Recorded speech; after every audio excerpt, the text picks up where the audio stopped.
Thank you very much for the opportunity to come along and speak today. It's clear by the size of the crowd that we have that forest issues still continue to be quite a passionate topic within the community. And certainly, as foresters, we are very passionate about forestry, and we are also passionate about the conservation of our forests. And certainly, it's I think a well-known and well-considered fact that wood and wood products are the only truly renewable resource that we actually have on the planet.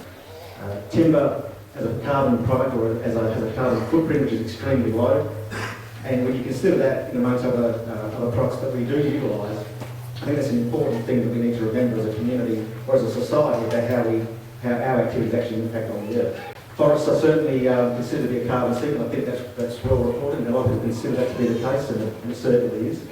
But forestry itself does not destroy those carbon sinks.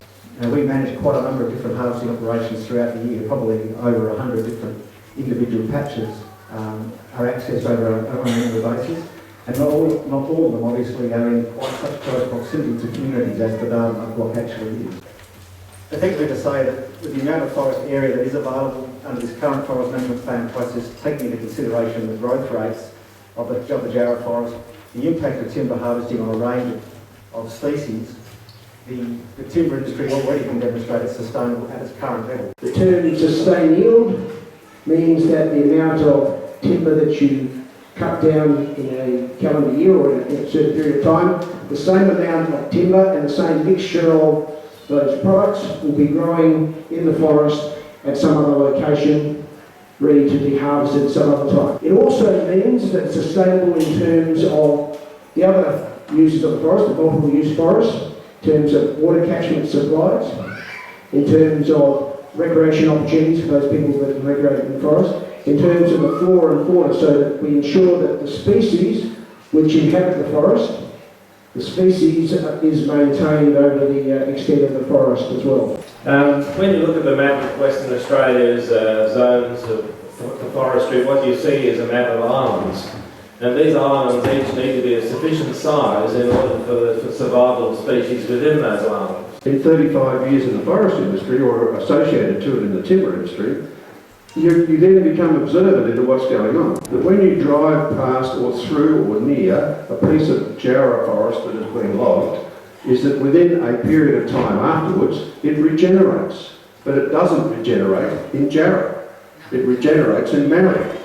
Now, therefore, if we're starting to talk about having a self-sustaining industry, we're not having a self-sustaining Jarrah industry. My name's Jenna Churches, and thank you for coming to this very important meeting regarding the logging operation in Dardanup, and perhaps also the meeting that ends logging in Jarrah Forest permanently.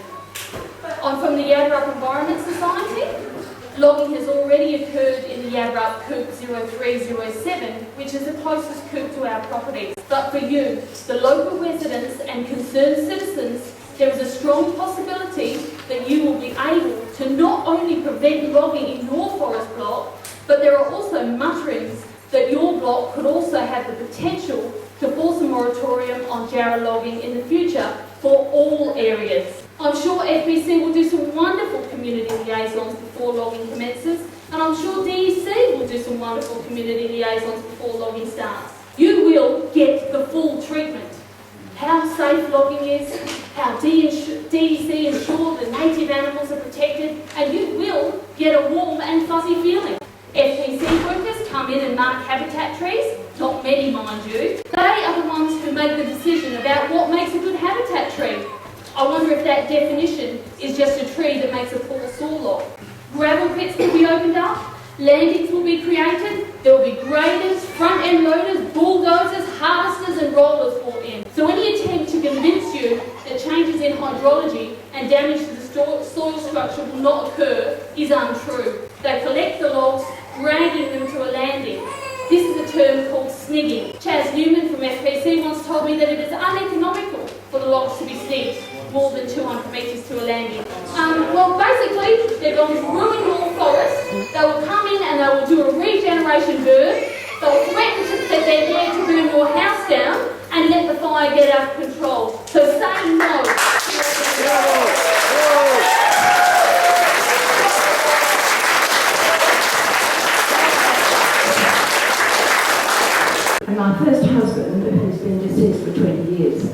forester in charge of this region.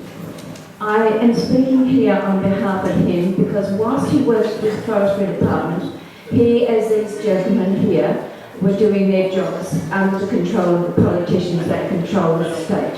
What they decide to do in regard to the forest may not be what they feel in their hearts. It may be what they feel to keep their jobs. And this was the case with my husband. I've lived in this area and I've lived overseas, but I've been in this area for 70 years. My father was a tree feller in this area. He was shamed at the end of his life by the deterioration of the forest in this area. I've heard from farmers, the timber industry is dying, we have no more trees left for our industry. It's time to move on, get new jobs, retrain, the money's there for the government, and actually still work in the forest. You love the forest, work in the forest. During the 1920s, Sweden had 77 million cubic meter per hectare. In the 40-50s, it was 84, an increase.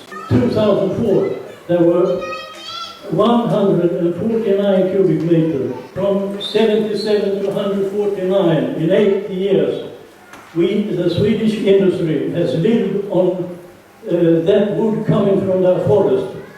Hundreds of billions cubic meter. And that is what you can get here if you have real pure forest management.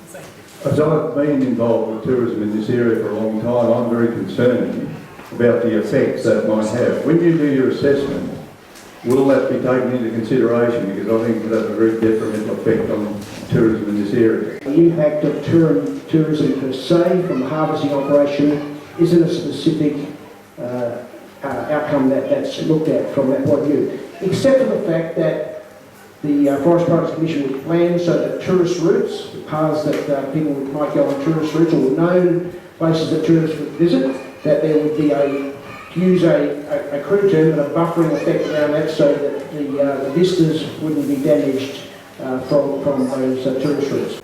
And we know from statistics that people heading up to the Wellington National Park, we know that up to 200,000 people have a nature-based experience in this area every year. And those statistics are backed up by the MLA of Colin McMahon. Of course, those stockpiles, we found that one were actually called charlogs, which actually go to the Japanese silk smelter from Bombay for $5 a tonne. We had an incident a few years ago where a machine was washed down very near or in a stream reserve area using big reasons. That was identified by a member of the public, brought to our attention and acted upon. So when we have breaches, we investigate those and try and do things better the next time around to prevent them happening again. Do you sue them when they do it wrong? No, we don't sue them when they do it wrong. There are penalties in place under their contract arrangements, but they don't sue them. So look, I came here with a completely open mind. I'm not a greenie, I'm not a pro-logger, but my block is adjacent to where it's going to be milled. Now, I've heard a lot of accusations, right? There's been a lot of pictures, there's been submissions or questions to you. I haven't heard of one decent answer that I would call unpolitical, and I am totally unconvinced that you know what you're doing.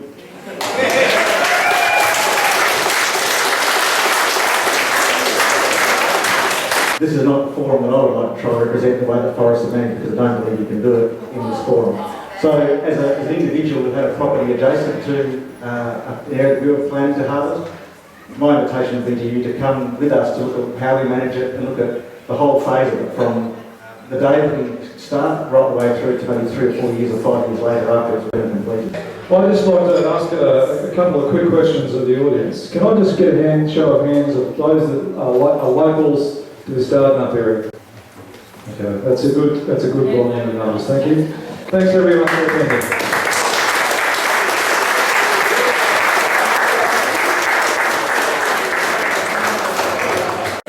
How beautiful are the colours though? Oh, it's great. The contrast is beautiful. Awesome?